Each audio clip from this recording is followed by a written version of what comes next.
Today to approve the 2-week stopgap measure, albeit with a few holdouts. 6 Republicans went against the tide and voted no.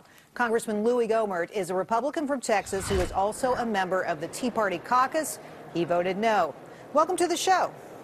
Well, thank you, Jerry. Good to be with you. Tell us why you voted no. Well, I think you summarized it pretty well. We'd just be kicking the can down the road for another couple of weeks.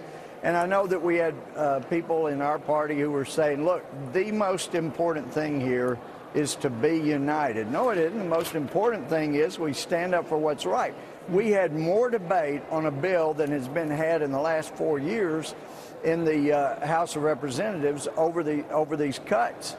And we still didn't get to $100 billion, which should have been the starting point, not the finishing. And so I know that some were saying, well, let's give the Democrats in the Senate a couple of weeks to look at it. They've had 2 weeks to look at it. They've known what was going on. We debated it loudly. So there's no reason they couldn't get on board and go ahead and do this. And besides, how much looking do you need to have to know that defunding Obamacare defunds Obamacare? Are you for it or are you against it? Are you for the American people, what they want, or are you against it? That's a debate within the debate, I think. A lot of people want to see that bill or legislation defunded. I have to ask you, though, are you saying that it would have been better to vote down that CR, that budget plan, and let the government run out of money so that you could get what you actually wanted? What we're trying to do is get what our children and grandchildren and those that follow us will get, and that's a country that is not so overwhelmed with debt that they have to spend their lives digging out from under what we selfishly lavished on ourselves. It's time to get serious about this. And if the Democrats have made clear, we're going to stand, we're going to fight, we're not going to let you cut all our pets and projects and things. And so if we're going to have a fight, it's time to do it now because, Jerry, we've still got the CR now for this year because the Democrats didn't do what they were supposed to, what the law required last year. So we've got that to do. We've got the appropriation bills for next year to do. We've got the budget for next year to do.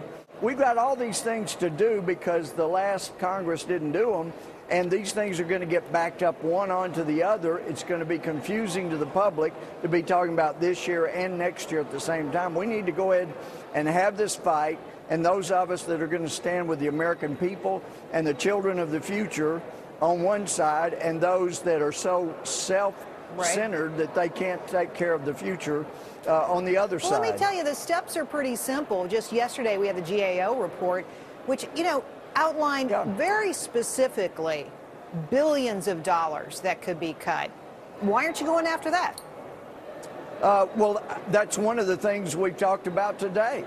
And we've got a bill. We're going to be trying to do exactly that. The GAO was very helpful, and we're hoping that we'll be able to enact those things if people don't stand in the way. It's a great idea. It's a great point.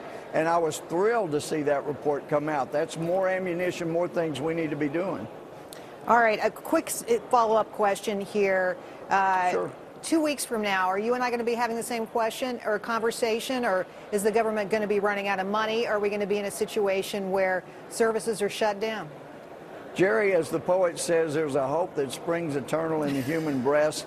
I am hoping that these people that are standing in the way of this will say within the next 2 weeks, wow, look at the polls. They don't want us to shut down the government to try to heap all this money on ourselves. It's time to create jobs by cutting the exorbitant spending that we've been doing and getting back to what the president promised. So the president made these promises, the Democrats made the promises, the Republicans made the promises, and some of us, by golly, are going to stand on those promises. Well, Congressman Gohmert, come back and quote poetry anytime you want. Thanks for being here. Thank you, Jerry. If you're fired up about this or any of the issues on the program, just drop us an email to willisreport@foxbusiness.com.